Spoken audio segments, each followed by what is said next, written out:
السلام عليكم ورحمة الله وبركاته. إن الحمد لله نحمده ونستعينه ونستغفره ونؤمن به ونتوكل عليه ونعوذ بالله من شرور أنفسنا ومن سيئات أعمالنا. من يهده الله فلا مضل له ومن يضلل فلا هادي له ونشهد أن لا إله إلا الله وحده لا شريك له ونشهد أن محمدا عبده ورسوله. أما بعد.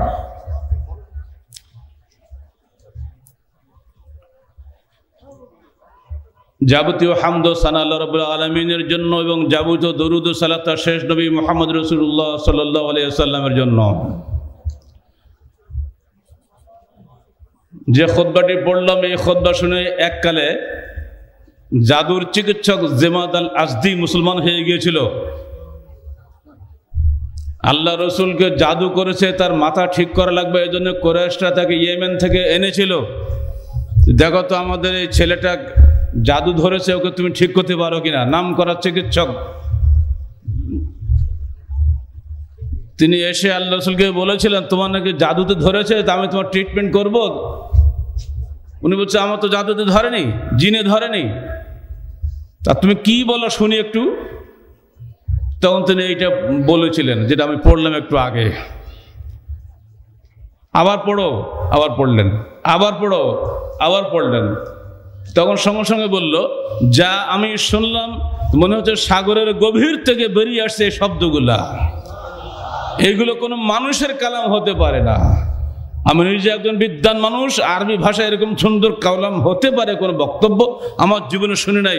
তুমি হাত বাড়াও, তুমি জাদু করো, আমি মুসলমান হয়ে গেলাম। সঙ্গে সঙ্গে বায়াত করে ইসলাম কবুল করলেন তিনি। আর এই খুতবা আলেমরা যুগ যুগ ধরে পড়ছে।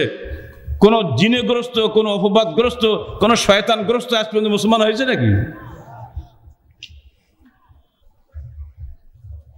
আরবের লোকেরা ইসলাম বুঝতো, আরবি বুঝতো, কোরআন বুঝতো, ভাষা বুঝতো, তারা জ্ঞানী ছিল।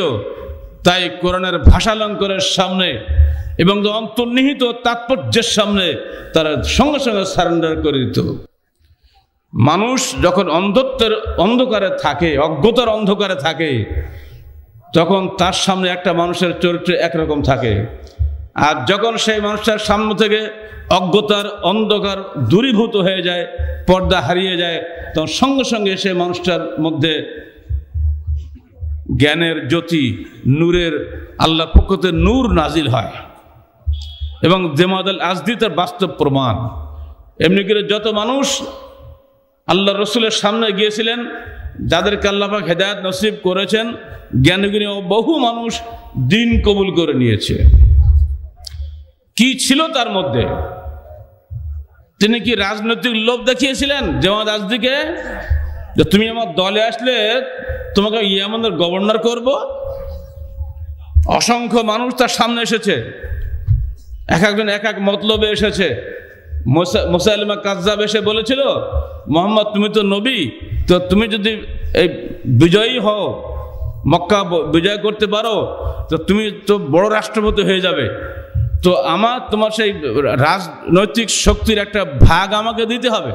আমি ইয়ামামার গভর্নর হব, এটা যদি তুমি রাজি হও তাহলে আমি তোমার দিন কবুল করব। আবু মুসা আশারির সঙ্গে তার দুই ভাই এসেছিল, আশারি নাম করা গোত্র। তারা এসে একই কথাই বলল, হে রসুল, আপনি তো বিভিন্ন প্রদেশে গভর্নর নিয়োগ করছেন, বিভিন্ন এলাকাতে ওয়ালি নিয়োগ করছেন, তো আমাকে আমার এলাকারই, আমি তো এমনি গোত্র প্রধান আসি আগে থেকে, আপনি আমাকে আমার এলাকায় আপনার পক্ষ থেকে প্রাদেশিক গভর্নর নিয়োগ করে দিবেন। আল্লাহ নবী তো মিসওয়াক করছিলেন, উনি বলছেন, দেখো, ইন্না লা নুওয়াল্লি আলা আমালিনা হাযা লিমান সাআলাহু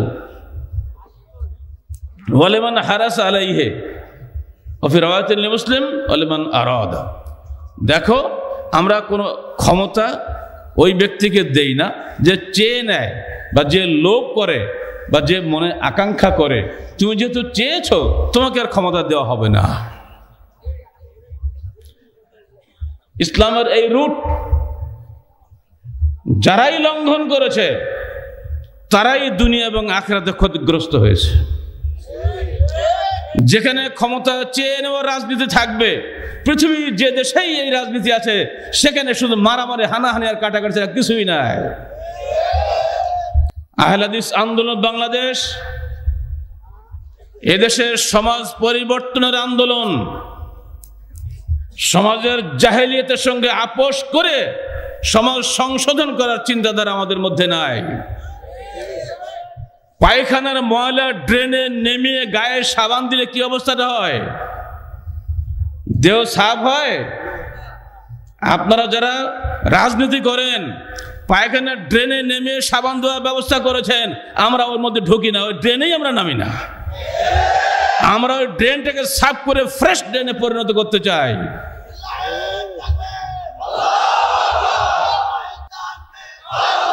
ওই ড্রেন সাফ করতে গেলে একটা ঔষধ লাগে, এমনিতে হয় না। ওই ড্রেন সাফ করতে গেলে আগে আকীদা পাল্টাতে হয়। যেভাবে জামাতুল আজদির আকীদা পরিবর্তন হয়েছিল, যেভাবে ওমর ফারুকের আকীদা পরিবর্তন হয়েছিল, যেভাবে আরবের বড় নেতাদের আকীদা চেঞ্জ হয়ে গেছিল। আরবের শ্রেষ্ঠতম রাজনীতিবিদ আমর ইবনুল আস, যিনি আল্লাহর রসুলকে নাজাশির দরবারে চিত্রিত করার জন্য, নাজাশি বাদশাকে আল্লাহ রসুলকে মুসলমানদের বিরুদ্ধে খেপিয়ে দেওয়ার জন্য আবু সুফিয়ানের পক্ষ থেকে কূটনৈতিক মিশনে গিয়েছিলেন, সেই মানুষটি কিভাবে পরিবর্তন হয়ে গেল। যে খালিদ ইবনে ওয়ালিদ হুদায়বিয়ার সন্ধিকালে তারই কারণে আল্লাহ রসুল উমরা করতে যেতে পারলেন না। খালিদ ইবনে ওয়ালিদ তার উপরে হামলা করছে এই কথা জানতে পেরে তখন আল্লাহ রসুল চিন্তা পড়লেন, কি করবো, আমরা তো নিরস্ত্র। সালাতুল খৌফ, ভীতি অবস্থায় যে সালাত আমরা আদায় করি, দেখেন না, কসর করি, 2 রাকাত করে 4-2 করে, দেখেন না, এই যে আপনারা করছেন না, এটা কখন না হয়েছিল জানেন? আয়াতটা সূরা নিসা 104 নম্বর আয়াত। কখন? হুদায়বিয়াতে হঠাৎ খবর আসলো বিখ্যাত বীর খালিদ ইবনে ওয়ালিদ 200 সেনা নিয়ে প্রস্তুত হয়ে আছে, যখনই আমরা সালাত আদায় করে দাঁড়াবো ওই ফাঁকে এসে হামলা করবে। আয়াত নাজিল হয়ে গেল, একদল সালাত আদায় করো, একদল এগিয়ে চলো সামাল দেওয়ার জন্য। আর তোমাদের 4 নয় 2 রাকাত পড়ো, শর্টকাট হয়েছে। এগুলো না জানলে কোরআনে তাফসীর লেখা যায় না, অত সহজ নয় কোরআনে তাফসীর লেখা। মুফাসসির কোরআন তো ঘরে ঘরে এখন আম বাগানে, কাঁঠাল বাগানে দেখতে পাওয়া যায়, এত সস্তা। খায়বারের যুদ্ধ চলছে, সবচেয়ে বড় দুর্গ নাইম দুর্গ, এই নাইম দুর্গ জয় হচ্ছে না। আল্লাহ রসুল বললেন, আগামীকাল ফজরের পরে যার হাতে আমি ঝান্ডা দেব আল্লাহ পাক তার হাতেই ইনশাআল্লাহ জয় দান করবেন। ওমর ফারুক বলছেন, নিশ্চয়ই ফজরের পরে আল্লাহ রসুল আমাকেই ডাকবেন, আমার মতো বীর আর কে আছে। প্রত্যেক সাহাবী এই চিন্তা করছে, দেখি আল্লাহ রসুল কার দিকে তাকায়। হঠাৎ করে দেখলেন যে মুসল্লিদের মধ্যে উনি যা চাচ্ছেন সে নাই। এই আলী গেল কোথায়? বলছে, আলী তো অসুস্থ, জামাতে আসতে পারেনি, ডেকে নিয়ে আসুক। সবার আশা আকাঙ্ক্ষা ব্যর্থ, কারণ আজকে যার হাতে এই খায়বার বিজয় হবে, দুনিয়া এবং আখিরাতে সে জান্নাতের বিজয়ী হবে। আর এই মহা সৌভাগ্য কে না নিতে চায় বলেন? আলী অসুস্থ, নিয়ে আসলে বাড়ি থেকে। কি হয়েছে আলী তোমার? বললো চোখের অসুখ, দেখতে পাচ্ছেন ইত্যাদি মেলা কিছু। বিসমিল্লাহ বলে মুখ থুতু দিয়ে চোখে দিয়ে দিল, খালাস। কোথায় চলে গেল? আপনারা ভাববেন ম্যাজিক, না, বাস্তব সত্য এগুলো, সব এগুলো ম্যাজিক। আলী যাও, আল্লাহর নামে যুদ্ধে ঝাঁপিয়ে পড়ো। আলী প্রস্তুত, কোথায় অসুখ বসে সব চলে গেছে। এবার বেরিয়ে আসছেন সামনে, কমান্ড দিচ্ছেন এবার কমান্ডার ইন চিফ আমিরুল মুমিনিন মুহাম্মদ রাসূলুল্লাহ সাল্লাল্লাহু আলাইহি সাল্লাম। এ আলী যাও, সবার আগে দাওয়াত দাও। লা ইয়াহদিয়াল্লাহু বিকা রাজুলান ওয়াহিদান খায়রুন লাকা মিন হুমুরিন নিআম।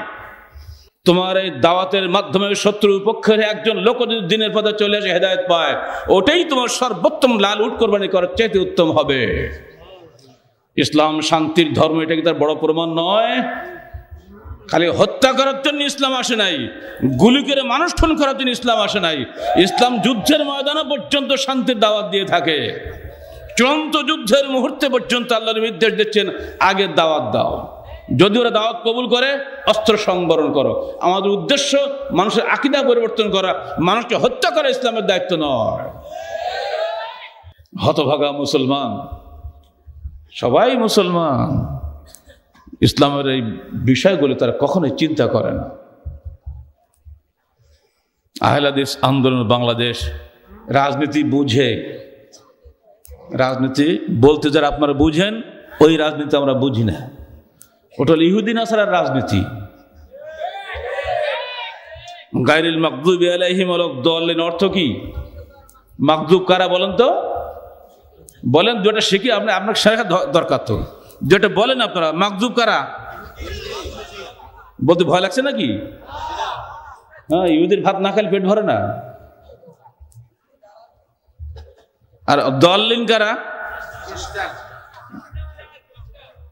এরা বাংলা পৃথিবী কোথাও তো নাই না? তাদের সবকিছুই বাংলাদেশে আছে, খালি চারটে হাত পা নেই। তাদের হুকুমেই দেশ চলছে, তাদের বিধানেই আদালত চলছে, তাদের বিধানেই সবকিছু চলছে। আমাদের রাজনীতি, আমাদের অর্থনীতি, আমাদের আদালত, আমাদের আইন ও কানুন সবকিছু ইহুদি নাসারার মাধ্যমে চলছে। টুপিওয়ালা ইহুদি আমরা, মনে থাকবে? দাড়িওয়ালা ইহুদি। ইহুদিদের দাড়ি নেই মনে করেন নাকি?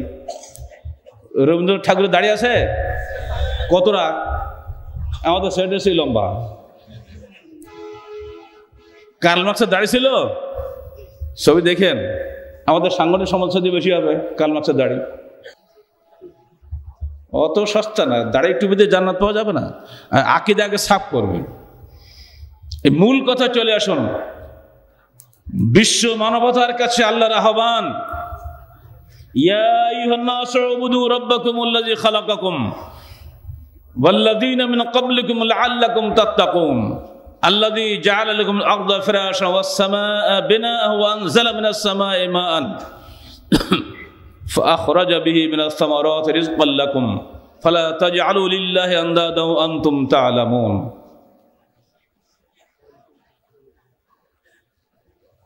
সূরা বাকারা 21-22 নম্বর আয়াত। এইখানে গিয়ে সব পার্থক্য হয়ে গেছে। হে মানব জাতি, তোমরা দাসত্ব করো তোমাদের পালনকর্তার, যিনি তোমাদেরকে এবং তোমাদের পূর্ববর্তীদেরকে সৃষ্টি করেছেন যাতে তোমরা আল্লাহ ভীরু হতে পারো। আল্লাযী জাআলা লাকুমুল আরদা ফিরাশা, যিনি তোমাদের জন্য এই পৃথিবীকে বিছানা স্বরূপ করেছেন, ওয়াস সামাআ বিনাআ, এবং আসমানকে তোমাদের উপরে একটা ছাদের মতো ভিত্তি করে দিয়েছেন, শক্ত একটা ভিত্তি। ওয়া আনজালা মিনাস সামারাতি ওয়া আখরাজা লাকুম মিনাস সামারাতি রিজকান লাকুম, তোমাদের জন্য ফল থেকে তোমাদের জন্য খাদ্য দান করেছেন। ওয়া আনজালা মিনাস সামাই মাআন, আসমান থেকে বৃষ্টি বর্ষণ করেন। আর সেই বৃষ্টি দিয়ে কি করেন? ফাআখরাজা বিহি মিনাস সামারাতি রিজকান লাকুম, সেখান থেকে যে ফল হয়, কলা হয়, পিঁপে হয়, আম হয়, জাম হয়, এইসব ফল তোমাদের রিজিকের জন্য আল্লাহ করে দিয়েছেন। অতএব ফালা তাজআলু লিল্লাহি আনদাদা, তোমরা আল্লাহর সঙ্গে কাউকে শরীক করো না। ওয়া আনতুম তা'লামুন, জেনে বুঝে, জেনে শুনে। অজ্ঞ মানুষ করে, আল্লাহ মাফ করবে। জেনে শুনে যারা আল্লাহর সঙ্গে কাউকে শরীক করে, আল্লাহ তাকে মাফ করেন না। আল্লাহ বান্দার সমস্ত গুনাহ মাফ করবেন। কোন গুনাহ মাফ করবেন না বলেন তো? এটাকে বলা হয়েছে পর্দা। যখন আপনার সামনে পর্দা নামে, তখন ইচ্ছা করলে দেখতে পান না। যার আমলে শিরকের পর্দা আছে, সে যত নেকির কাজ করুক, কোনোটাই আল্লাহর কাছে কবুল হবে না। আমরা আমাদের সার্বিক জীবনে শিরক করে চলেছি। যদি কোনো মানুষ আল্লাহর দাসত্ব করে আর কোনো মানুষ না করে, দুটো মানুষের পার্থক্যটা কি? এই দুটা মানুষকে আল্লাহ পাক দুটা উদাহরণ দিয়েছেন। কালেমা তাইয়্যিবা হচ্ছে লা ইলাহা ইল্লাল্লাহ। এ সম্পর্কে আল্লাহ বলছেন, আলাম তারা কাইফা দারাবাল্লাহু মাসালান কালিমাতান তাইয়্যিবাতান কাশাজারাতিন তাইয়্যিবা কালেমা তৈবা হচ্ছে একটা পবিত্র বৃক্ষের মতো, আর কালেমা খাবিসা একটা নাপাক বৃক্ষের মতো। দুই বৃক্ষে দুই রকম ফল হয়। কালেমা তৈবার বৃক্ষে সুন্দর সুন্দর ফল হয়, আর কালেমা খাবিসার বৃক্ষে যত নোংরা খবিস ফল হয়।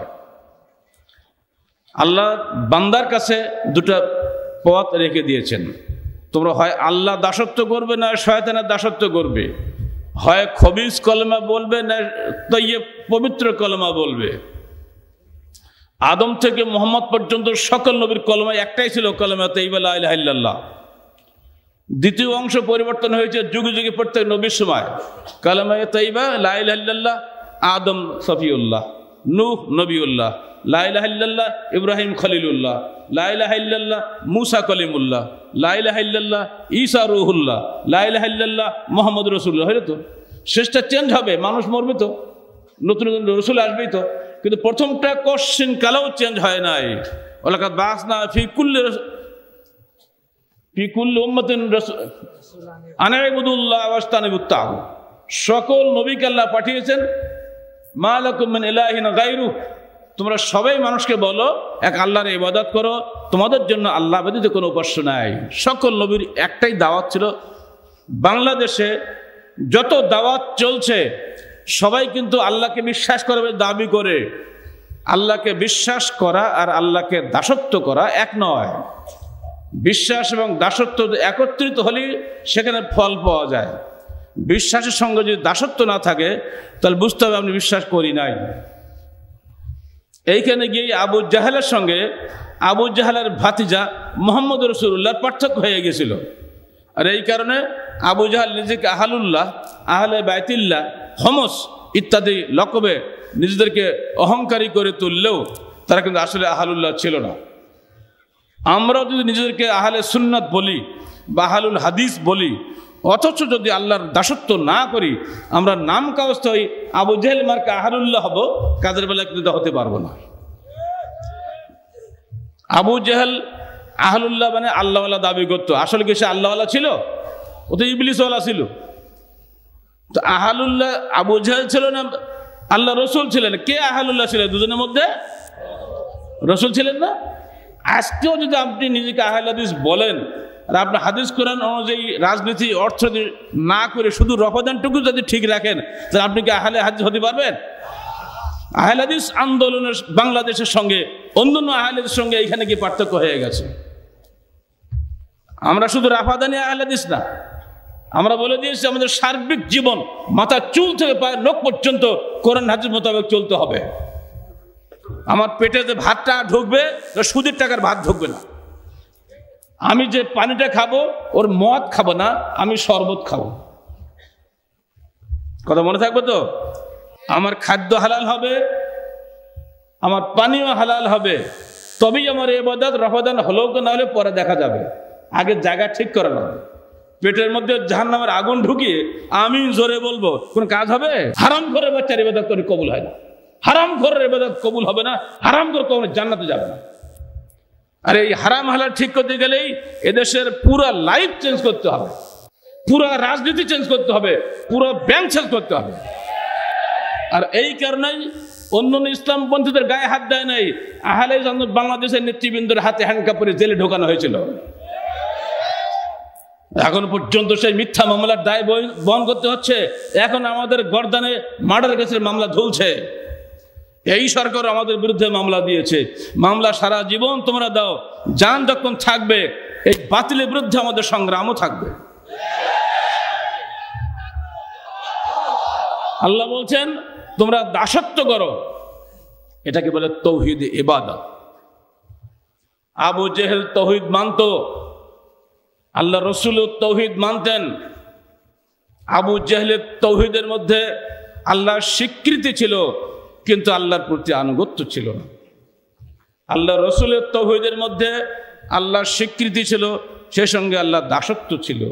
আপনারা কোনটা পছন্দ করেন? দাসত্ব বাদ দিয়ে খেলে নারা তাকবীর দেওয়া আহলে হাদিস হবেন? নারায়ে তাকবীর আল্লাহু আকবার সব মুসলমান আমরা, চলবে না?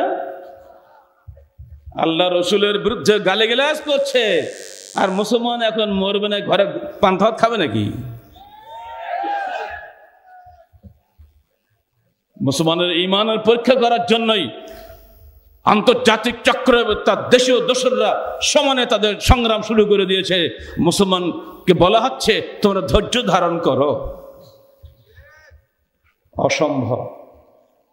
আল্লাহর রসুল দুনিয়াতে আমাদের শুধু তসবিহ শেখানোর জন্য আসেন নাই, আমাদের সার্বিক জীবনটাকে পরিবর্তন করে জান্নাতমুখী করার জন্য এসেছিলেন। পৃথিবীতে আমরা বেশি দিন কেউ বেঁচে থাকবো না, মরতে আমরা সবাইকে হবে।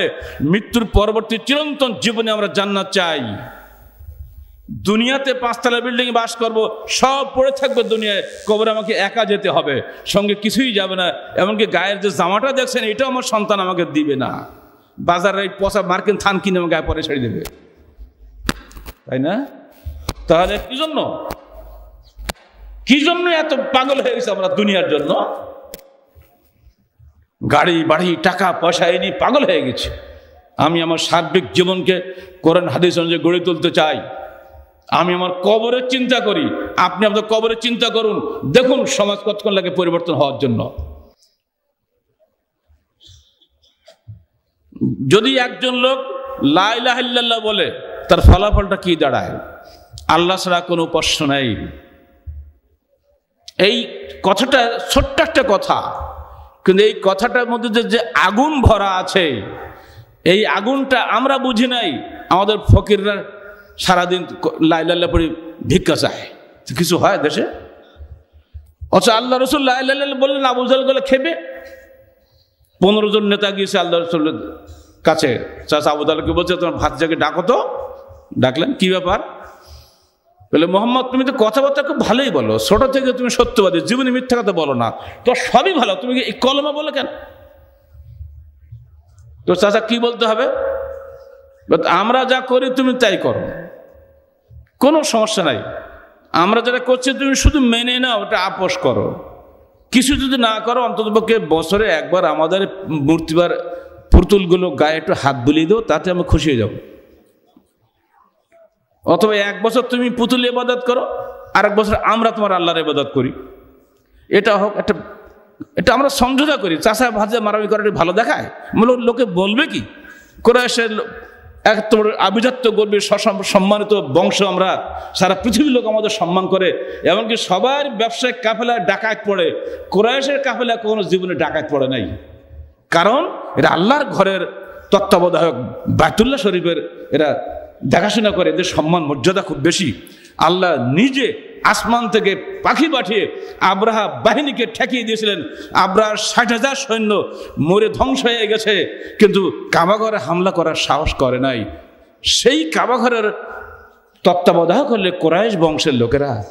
তা আমরা যদি নিজেরা চাচা ভাতিজায় মারামারি করি, তো মানুষ বলবে কি? এসো আমরা একটা সন্ধি করি। সন্ধিটা খুব সুন্দর। তুমি তো বাবা ছোটবেলায় বাবার মুখ দেখো নি, এতিম। বিয়ে করলে তো তোমার বয়স 25 বছর, বউর বয়স 40 বছর। জীবনে তো কোনো ছোট মেয়ের জীবনে দেখুনি। তোমার যদি মনে মনে খায়েশ থাকে, আরবের শ্রেষ্ঠ সুন্দরী মেয়ের সঙ্গে তোমার বিয়ে দেবো। আবার তুমি তো গরিব মানুষ, টাকা পয়সা নেই, বাড়ি ঘর নাই। তোমার যদি ইচ্ছা থাকে, আমরা সবাই চান্দাবাতি করে তোমাদের বড় বিল্ডিং বানিয়ে দেবো, তুমি আরামসে থাকবার ঘুমাবা। আর তা কাবা ঘরে ইবাদত করো, তোমাকে কেউ ডিস্টার্ব করবে না। আর যদি মনে করো তোমার নেতৃত্বের শখ আছে, তা আমরা তো তোমার চাচা, আমাদের নেতৃত্ব তোমাকে দেবো, কোনো সমস্যা নেই। চাচার জায়গায় ভাজা নেতার কোনো সমস্যা আছে? তো তোমাকে দেবো। এবার আল্লাহ রাসূল বলছেন, চাচা আপনাদের কথা শেষ? তাহলে হ্যাঁ, আমি বলছি আপনাদের কিছুই করা লাগবে না, খালি একটা কলমা বলেন, তাহলে শুধু আরবের নেতা নন, আপনার আরব আজম সারা বিশ্বের নেতা হতে পারবেন। আবু জাহেল আনন্দে লাভ করছে। আরে তাই নাকি? তাহলে 1 টাকা 10টা কলমা বলবো। বুঝতে পেরেছেন? এবারে আল্লাহ রাসূল বললেন, কুলু লা ইলাহা ইল্লাল্লাহ তুফলিহু। হে আমার চাচারা, বলুন সকলে আল্লাহ ব্যতীত কোনো উপাস্য নাই, তাহলেই আপনারা সফল কাম হবেন। আবু জাহেল হাত তালি যাও, ই বলো, তুমি এখন ই বলবা, তাই এত লোক দেখাইলে হাঁটলো। বলছে কি জানেন? আল্লাহর ভাষায় বলি, আজালাল আলিহাতা ইলাহা ওয়াহিদা, ইন্না হাযা লাশাইউন উজাব, এর পাগল মোহাম্মদ বলে কি আমার 360টি দেবতা বাদ দিয়ে ওই একটা আল্লাহকে মানতে হবে? এটা একটা আশ্চর্য কথা, এটা চলতে পারে? আসলে হলো কি, আল্লাহকে মানলে তো নজর নিয়াজ পাওয়া যায় না। মসজিদ সালাত আদায় করলে, কাবাগর সালাত আদায় করলে নজর নিয়াজ দেয় কেউ? পুতুলি যদি পূজা করি তাহলে নজর নিয়াজ পাওয়া যায়, কথা বুঝছেন?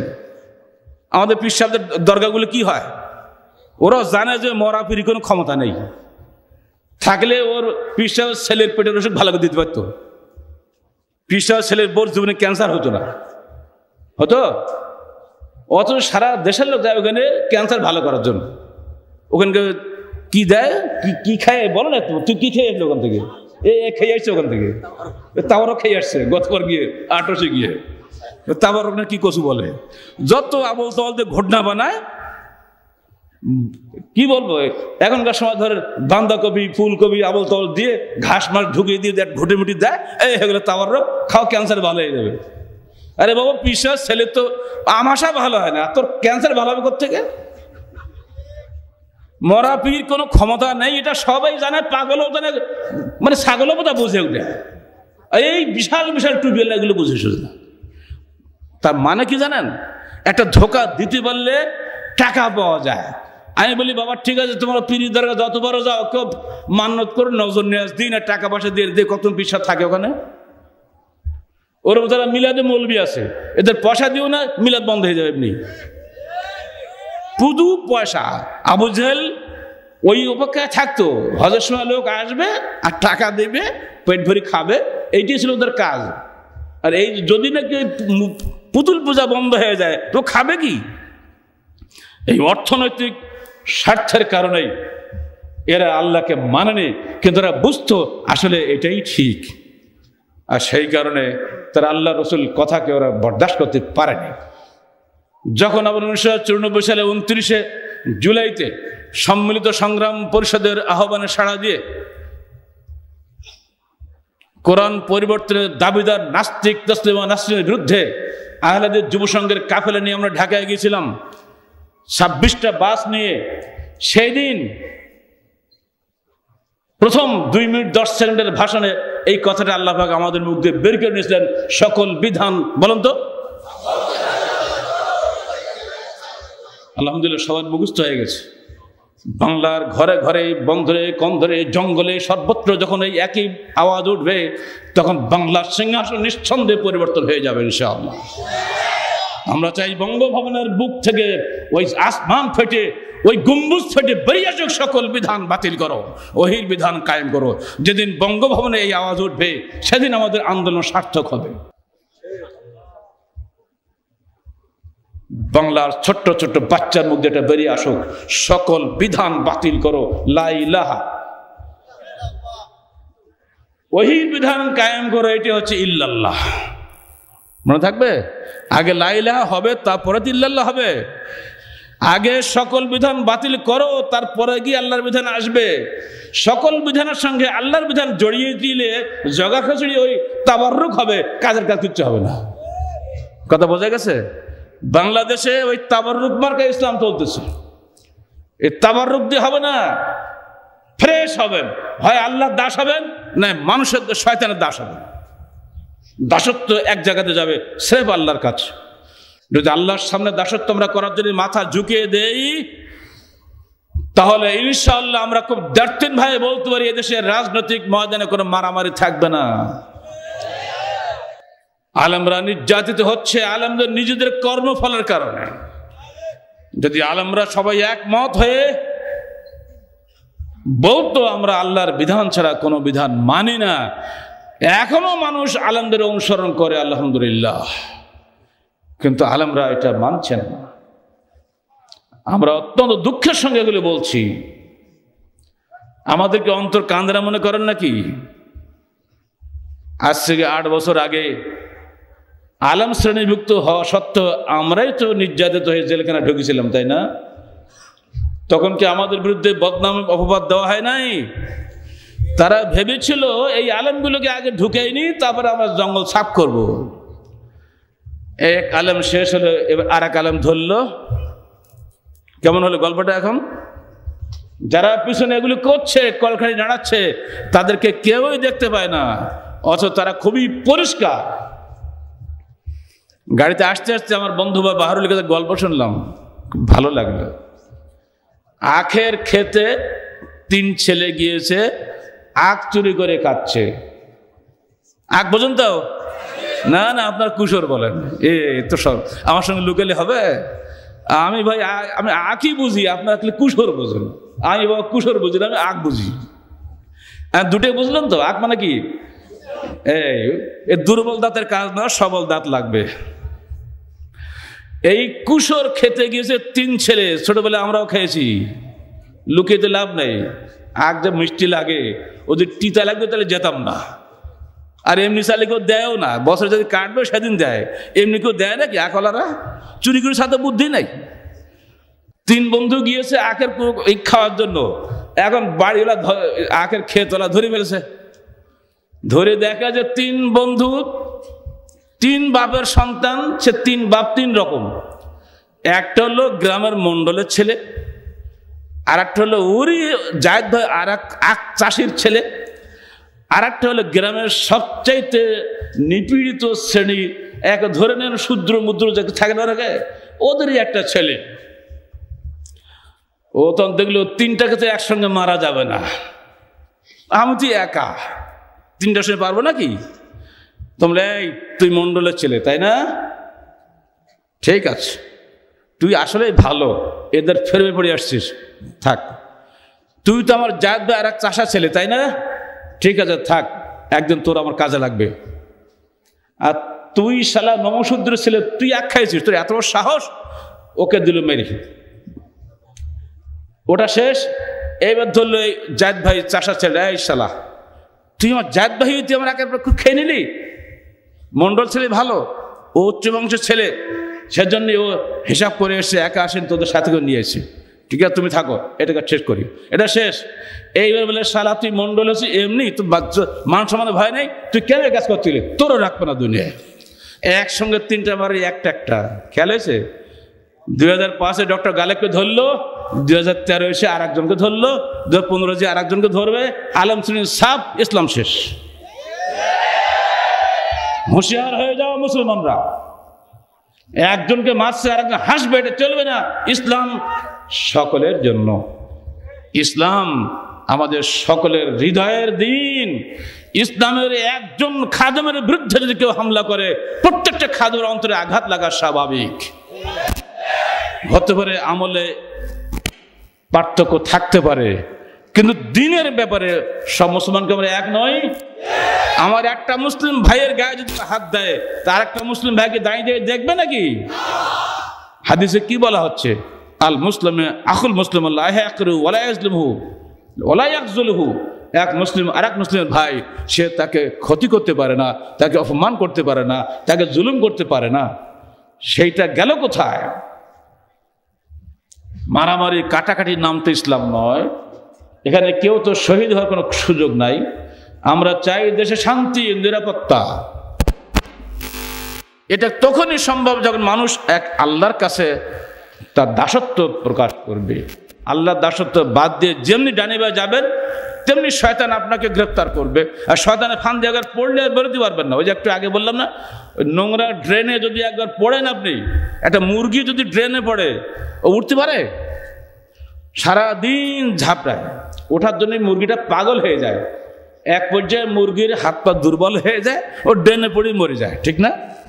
আমরা যে ড্রেনে পড়ে গেছি, 65 বছরে ড্রেনে পড়ে আছি। ব্রিটিশ গেছে কবে? 47 সালে, ঠিক না? ও যাওয়ার সময় এমন একটা ফাঁদ পেতে গেছে যে সবাই ওই ফাঁদেই পড়তে হচ্ছে। ওই ফাঁদে পড়ে কি আলেম কি জালেম সবাই ঢুকেছে ওখানে। মুহাদ্দিস, মুফতি, মুফাসসির কোরআন, জাতীয় সংসদ কাঁপিয়েছে বক্তৃতা দিয়ে। যেহেতু ওই ফাঁদে পড়ে সব করেছে, কাজ কিছু হয় নাই। 41 বছর দেশ স্বাধীন হলো, স্বাধীন দেশে স্বাধীন মুসলমান আমরা আমাদের আকীদা বিশ্বাস অনুযায়ী আমাদের দেশ পরিচালনা করব, এটাই তো স্বাভাবিক নাকি? মুসলমানের আকীদাকে সুদ খাওয়া হালাল না হারাম? বলুন, আপনারা 40 বছর সুদ হারাম করতে পেরেছেন? প্রত্যেক ব্যাংকে সুদ চলছে, কারা করছে ওগুলা? কেন পরিবর্তন হয় নাই? ইসলামী ব্যাংক করার জন্য অনেকের আগ্রহ রয়েছে। বাংলাদেশ ব্যাংক যেহেতু ইসলামী নয়, অতএব এখানে ইসলামী ব্যাংক কোশ্চেন কালো 100% সুদমুক্ত হতে পারবে না। যারা বলে ইসলামী ব্যাংক 100% সুদমুক্ত, ওরা মিথ্যা কথা বলে। জিজ্ঞেস করুন কত পার্সেন্ট সুদমুক্ত? শুধু সুদমুক্ত কতটা ধোঁকাবাজি। যদি বলে কত পার্সেন্ট সুদমুক্ত, বিজ্ঞাতে পড়ে যাবে। কারণ হচ্ছে ওইটাই যে মূল এদেশে অর্থনৈতিক সিস্টেমটাই হয়েছে সুদী। তাহলে আমাদের আকিদা বিশ্বাস অনুযায়ী কি আমাদের রাষ্ট্র গড়ল? হয়নি। ইসলাম বলছে নেতৃত্ব চেয়ে নিও না, যখনই চেয়ে নেবেন তখনই আপনি আদায় করার মেজাজ তৈরি হয়ে যাবে, ঠিক না? চেয়ে নেওয়ার সুযোগ পেলে আদায় করে নেওয়ার মেজাজ তৈরি হতেই হবে। সেই জন্য শুধু ভোট চুরি নয়, ভোটার বৃদ্ধির কারবারও হয়।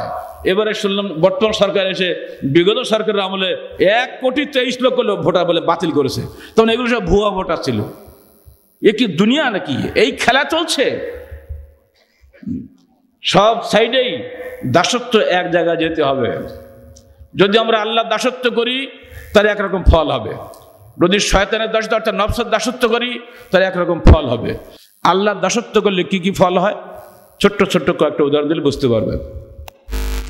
প্রথম ফল হবে এই যে আপনি এই মানুষটা আল্লাহ ছাড়া কাউকে ভয় করবেন না। আপনার মধ্যে এমন একটা সাহস সৃষ্টি হবে, আপনি হক কথা বলবেন, দুনিয়া কারো তোয়াক্কা করবেন না। সাহসী মানুষ তৈরির জন্য প্রথম কথাই হলো তাকে আল্লাহ দাসত্ব করতে হবে। এই জন্য মুসলমান চিরদিন যুদ্ধে জয়লাভ করেছে, কখনো এরা হারে নাই। একটাই কারণ, এরা আল্লাহু আকবার বলে যখন লাফ দিয়ে ওঠে তো দুনিয়ার শয়তান সব পালিয়ে চলে যায়। যার বহু প্রমাণ আছে, বহু প্রমাণ এই যুগেও আছে, সে যুগ শুধু না।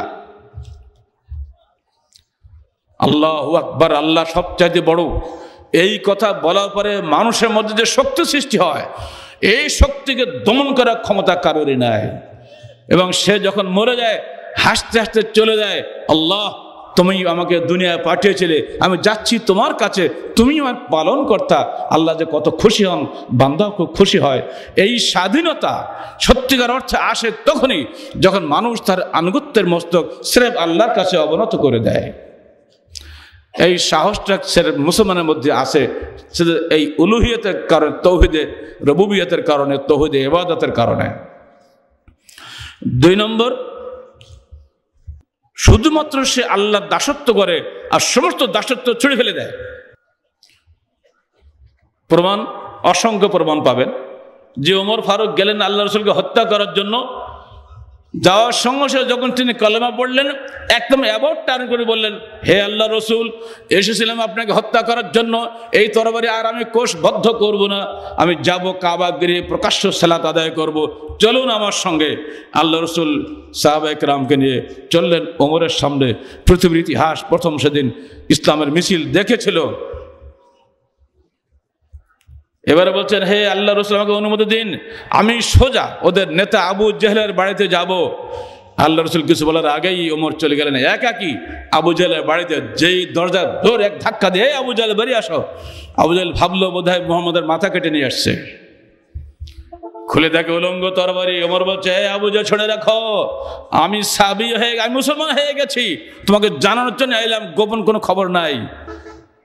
আবু জেহেল রাগের চোটে দরজা বন্ধ দিয়ে ভেতরে চলে গেল। সঙ্গে সঙ্গে পিছিয়ে পিছিয়ে একজন এসে বলছে, এই ওমর সাবি হয়ে গেছে। সাবি মানে বিধর্মী। ওমর ফিরে বলছে, এই বেটা বলো, ওমর সাবি হয়নি, ওমর মুসলিম হয়েছে। ওমর ইসলাম কবুল করার আগ পর্যন্ত আমরা ভয়ে ভয়ে কাবা ঘরে যেতাম। ওমর যদি মুসলমান হলে সেদিন আমরা সাহসের সঙ্গে সেখানে যে সেজদা করা শুরু করলাম। দেখেন অবস্থাটা। এই যে মানুষটা একটু আগে কি ছিল, একটু পরে কি হয়ে গেল? কারণ আল্লাহ রসুল আগের দিন দোয়া করেছেন, আল্লাহ তুমি তোমার দ্বীনকে শক্তিশালী করো, হয় ওমরকে দিয়ে নয় আবু জাহালকে দিয়ে। আল্লাহ তার এই দোয়াটা ওমরের শানে কবুল করেছিলেন, আবু জাহেলের শানে কবুল করেন নাই। কথা বলছেন। আমরাও দোয়া করছি, আল্লাহ বাংলাদেশের এই দুরবস্থাকে দূর করার জন্য তুমি একজন ওমর পাঠিয়ে দাও, যার মধ্যে সারা দেশের রাজনীতি, অর্থে সংবিধান পরিবর্তন হয়ে যায়। আল্লাহুম্মা আমিন। চলছে দেশে আবু জেহেলের কলেমা, চলতে হবে দেশে আল্লাহর কলেমা। এটি হলো আমাদের বক্তব্য আজকে। তৌহিদুর রুবুবিয়ত শুধু হলে চলবে না, তৌহিদে ইবাদত চলতে হবে, দাসত্ব হবে সির্ফ আল্লাহর কাছে, কোনো বান্দার কাছে নয়।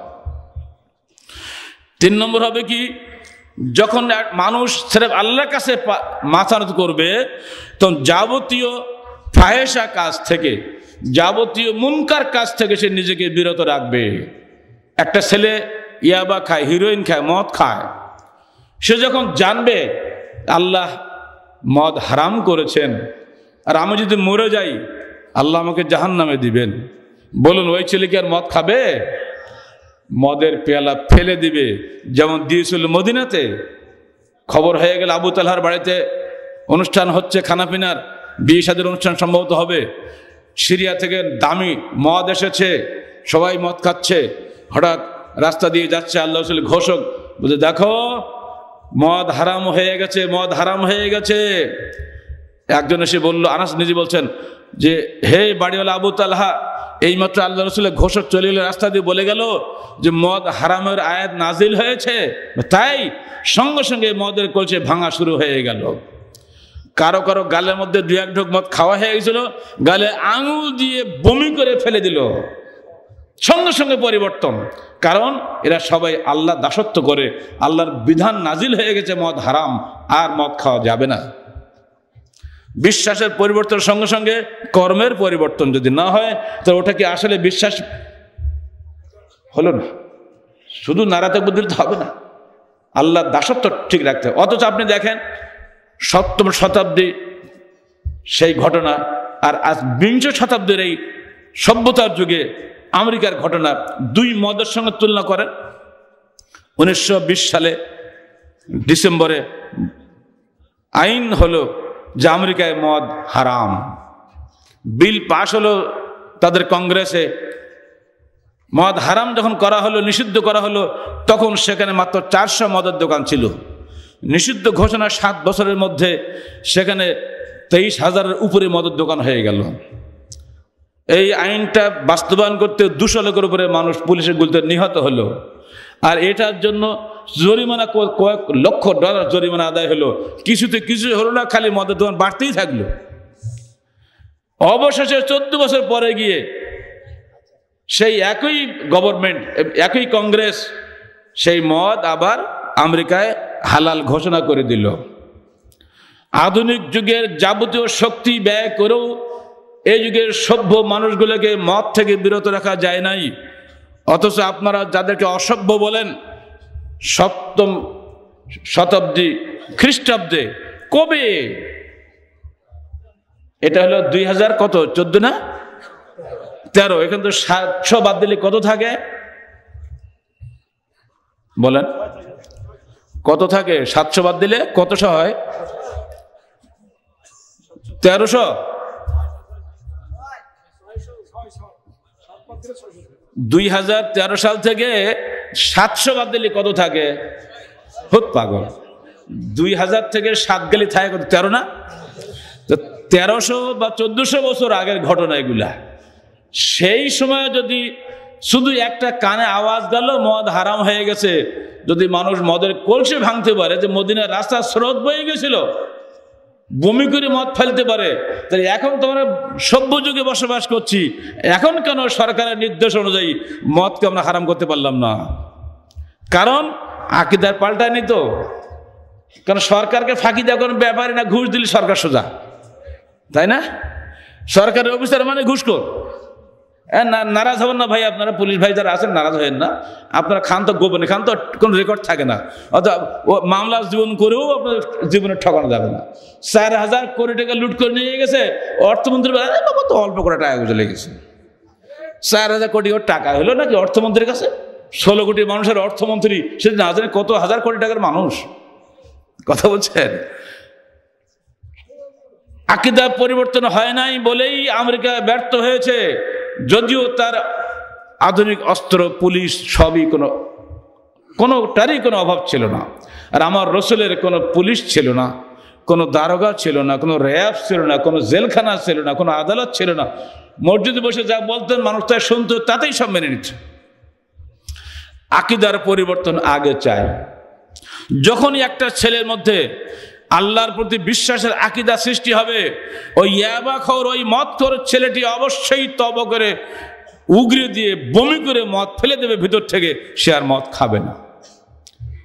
আমরা আমাদের নেতৃবৃন্দকে বলবো, আইন করার আগে মানুষের আকীদা পরিবর্তনের চেষ্টা করুন। শিক্ষা ব্যবস্থাকে সেকুলার না বানিয়ে ইসলামী করুন, তাহলে দেশে সোনার মানুষ পাবেন। নাস্তিক শিক্ষামন্ত্রীকে দিয়ে মাদ্রাসার বহুত নাকি উন্নতি হয়েছে। আমাদের কতগুলো পাগল মুদাররিসিন আছে, ওরা নাচতেছে আনন্দের চোটে। মানে বেতন বৃদ্ধি পাইছে, হুজুরাতে বেতন পেলে খুশি। সর্বনাশ যে কোথায় হচ্ছে তাদের বুঝতেছে না। ইসলামী আরবি বিশ্ববিদ্যালয়ে পাশ হয়েছে, অভিনন্দন এবার অভিনন্দন ভেসে যাচ্ছে সরকার। যদি একবার বলি, তাকাও পিছন দিকে, 1776 সালে যখন কলকাতাতে সর্বপ্রথম সরকারি উদ্যোগে আলিয়া মাদ্রাসা প্রতিষ্ঠা লাভ করেছিল, তখন তারা কিন্তু ইসলামের নামেই মাদ্রাসা কায়েম করেছিল। ব্রিটিশটাকে কোরআন হাদিসের উপকারের জন্য মাদ্রাসা করেছিল। কি মনে হয় আপনাদের? ইংরেজরা সেই যুগে কি কোরআন হাদিসের ইসলামের খেদমত করার জন্য মাদ্রাসা বানিয়েছিল কলকাতাতে? বানায়নি। আহলে হাদিসরা ওই মাদ্রাসা বয়কট করেছিল। এই জন্যে অসংখ্য ইসলামী এবং কওমি মাদ্রাসা গড়ে উঠেছিল। এখনো যান চাঁপাইনবাবগঞ্জে প্রায় 40টার মতো কওমি মাদ্রাসা আছে।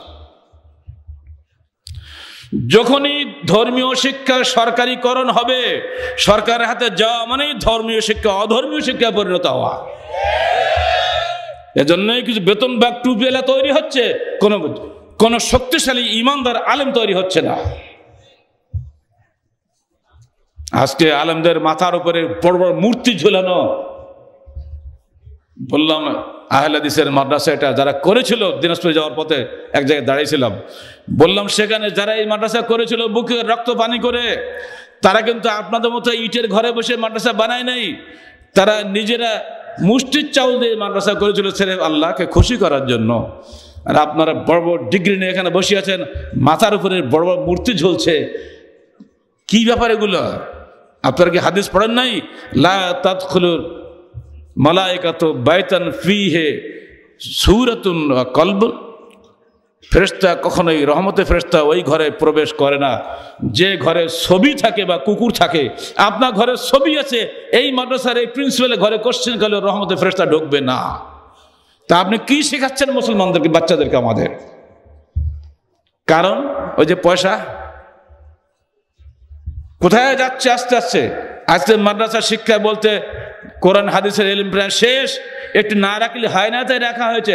আর সব হলো দুনিয়াদারি শিক্ষার নাম করে, আধুনিক শিক্ষার নাম করে বিষ শেখানো হচ্ছে সেখানে। সাবধান। জাতিকে আমরা বলবো, ফিরে আসুন আল্লাহর পথে, শয়তানি পথ ছাড়ুন। আল্লাহর পথ ছাড়া যত পথ আছে সব শয়তানি পথ। ওর কোনো ব্যাখ্যা ট্যাখ্যা কিছু নাই।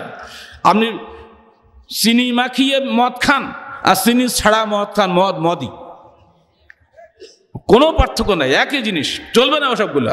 সেরেফ কোরআন হাদিস চলতে হবে। কোরআন হাদিসে যা আছে তাই শিখবো, তার ভিত্তিতে ইনশাআল্লাহ আমরা আধুনিক হব।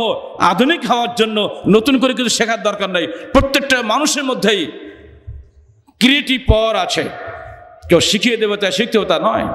বরং আমাদের দেশের সাথে মধ্যে বলছিলাম এক ইঞ্জিনিয়ার সামনে, আমার দেশের চাষিরা যে সমস্ত চাষের নতুন নতুন পদ্ধতি আবিষ্কার করছে, তোমরা ইঞ্জিনিয়ারিং ইউনিভার্সিটি থেকে মাস্টার ডিগ্রি ডক্টরেট করেও তার ধারে কাছে বসতে পারবে না। আমার বুড়ো দাদু যেভাবে চাষবাস বুঝে, তুমি ডক্টরেট করতে পারবে না।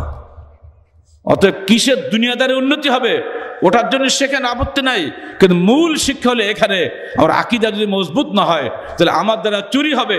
শিক্ষিত চোর, শিক্ষিত গুন্ডা, শিক্ষিত ডাকাত কোন দরকার আছে? আগে চুরি ডাকাতি করতো মূর্খ লোকেরা, আর এখন সুশিক্ষিত লোকের চুরি ডাকাতি করে, প্রকাশ্যে মানুষ খুন করে ইউনিভার্সিটির বুকের পরে। দেখেন না এগুলা? তাহলে কি লাভ হচ্ছে আমাদের লেখা অশিখে? তাহলে শিক্ষার হার বাড়লেই শুধু হবে? কুশিক্ষা না, সুশিক্ষা চাই। সুশিক্ষার মূল বিষয়টি হলো লা ইলাহা ইল্লাল্লাহ। আর একটা বড় জিনিস হবে কি জানেন? আপনার নফসটা যাবতীয় কৃপণতা থেকে মুক্ত হবে।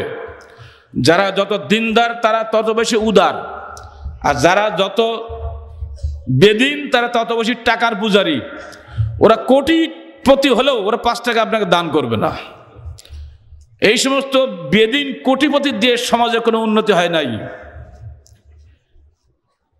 দিনদার মানুষ তখনই হয় যখন সে বুঝে যে আমি যে 5 টাকা দান করছি এই টাকাটা পরকালে আমি পাবো, তখন সে দান করবে, তাই না? তার আগে দান করে নাই কেউ, কারণ সে হাদিস জানে ইয়াকুলুল আব্দু মালি মালি মালি, বান্দা বলে আমার মাল আমার মাল আমার মাল, অথচ ও মালুহু মা আকালা ফা আফনা, যা খায় শেষ হয়ে যায়, ওমা লাবেসা ফা আবলা, যেটা সে পরিধান করে জীর্ণ শীর্ণ হয়ে যায় কাপড়টা, ওমা তাসাদ্দাকতা ফা আমজাইতা, আর যেটা সে দান করে সেটাই তার জন্য থেকে যায়। এই হাদিস মুসলমান জানে, সে কোটিপতি হলেও তার 40 ভাগের 1 ভাগ জাকাত হিসাবে সে বের করতে বাধ্য। এরপরেও আমি রাযাকনাহুম ইউনফিকুন, যে সবসময় মানুষকে দান করবে। মানুষ যখন টাকাটা দান করে আরেকজনকে দেয়, যাকে দেয় তার হাতটা ভারী হয় না?